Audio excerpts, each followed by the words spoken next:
G'day, wrestling mates. This is episode 70 of If You See Kayfabe.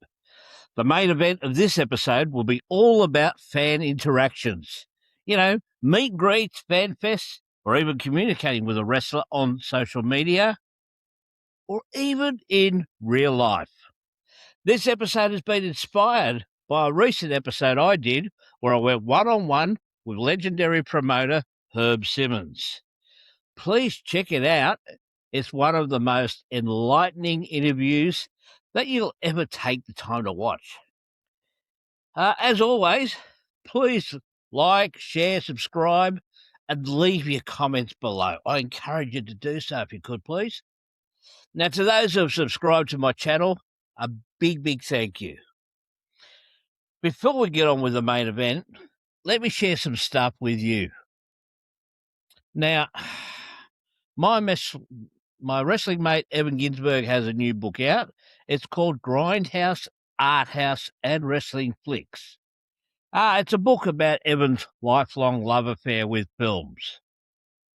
My other author wrestling mate, Keith Elliott Greenberg, also has a book that I interviewed him about, which was recently. Now, that's called This Book is All Elite, The Inside Story of AEW. When you're done with this show, watch the video I had with Keith about this book. And one of my newest wrestling mates, that's Herb Simmons of SICW.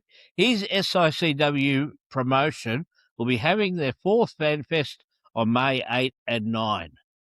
Now, speaking of blockbuster shows, it's also great to see my 2 wrestling mates, Kevin Kelly and Casey Thompson, back on YouTube with the In-Ring podcast. Of If You See Kayfabe. Okay, so not far away from the main event, so please stick around for that.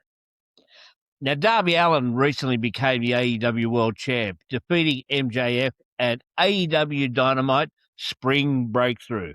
Now, there's been a lot of negativity about this because of Darby's lack of size and given that MJF can carry the ball for the company better.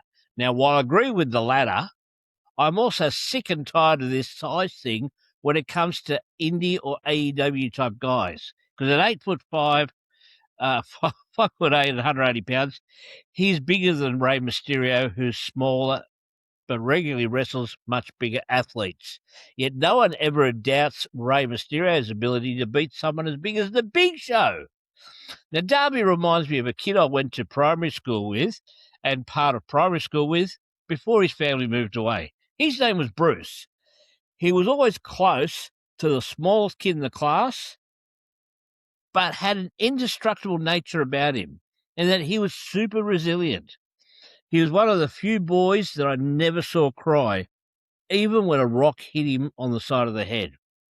In rugby league, he learned proper tackling techniques and could therefore legally take down kids much bigger than him. He could fight pretty well. Now, he wasn't the toughest kid, but if someone pushed him, he wasn't afraid to push back. He was an okay kid, and he and I didn't know each other that well, but I knew not to tangle with him just because he was much smaller than me. You know, not that I was huge anyways, and I was never a good fighter. That's by the by. Now, this is what I see in Darby Allin, and I reckon many of you would know someone just like Bruce, just like what I've described. It's this resilience that should be pushed as part of Darby's long-term arc.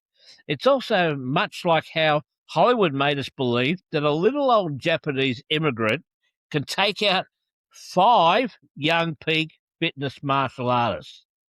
Now, this would be like making us believe that in his last year on Earth, Stephen Hawking could have beaten a peak Brock Lesnar in a UFC fight. Of course, the Japanese bloke I'm talking about was Mr. Miyagi, and they sold that story well for 3 blockbuster movies. Of If You See Kayfabe. So, I'm interested in what kind of fan interaction you've had with wrestlers, good, bad, and ugly. I'm going to share a good swag of my interactions in a moment, but first, Another reason for this is because of the recent incident in the hotel lobby after WrestleMania 42. A fan with his cell phone is filming AJ Lee and Bailey having a private moment. This stranger follows them as they pull away to a somewhat more private area of the lobby.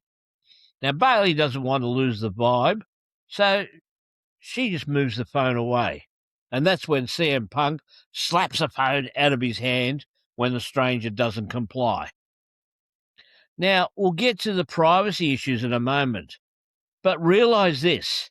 CM Punk is AJ Lee's husband, and they both are well aware of stalkers from previous encounters, so their radars are going to be on full alert. Yes, maybe CM Punk overreacted, but in the heat of the moment, who's to say what any of us would do if we had the same fame and the same previous issues? And what would any of us do in the heat of the moment? Now, forget that they are famous people involved. If your spouse was greeting a friend and having an embrace, what would you do if some jabroni wanted to film the moment without permission? Now, let's break this video down. If you're approaching someone wanting their attention, a red flag to me would be them approaching already filming. You haven't even asked permission to film, and already this guy could be up for stalking or other privacy issues.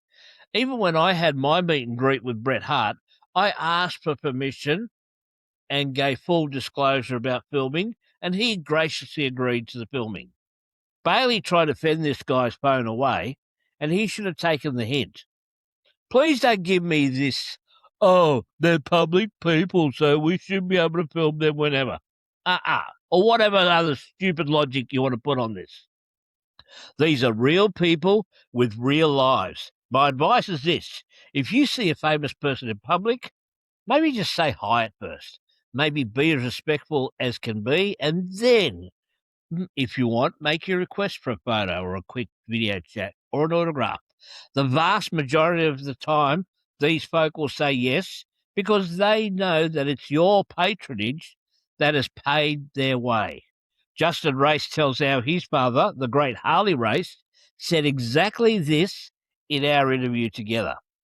If they say no, you need to respect that that is their choice. And I would really like to know your thoughts on this in the comment section.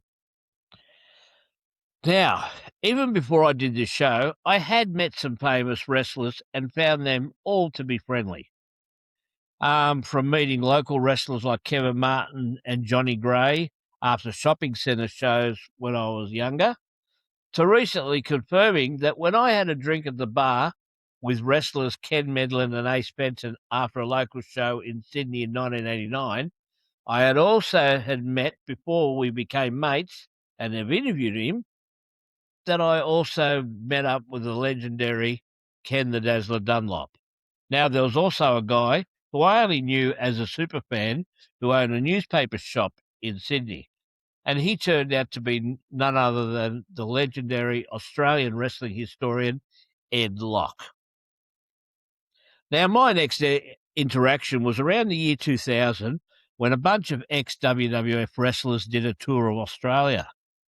The main event, which was I was there to see the Road Warriors up against Public Enemy in a tables match. Now, Road Warrior Hawk was ruled out, but a legendary Australian gladiator, Vulcan, filled in. I met Road Warrior Animal after the show, and he was quite honest in his assessment of his first couple of runs in the Fed.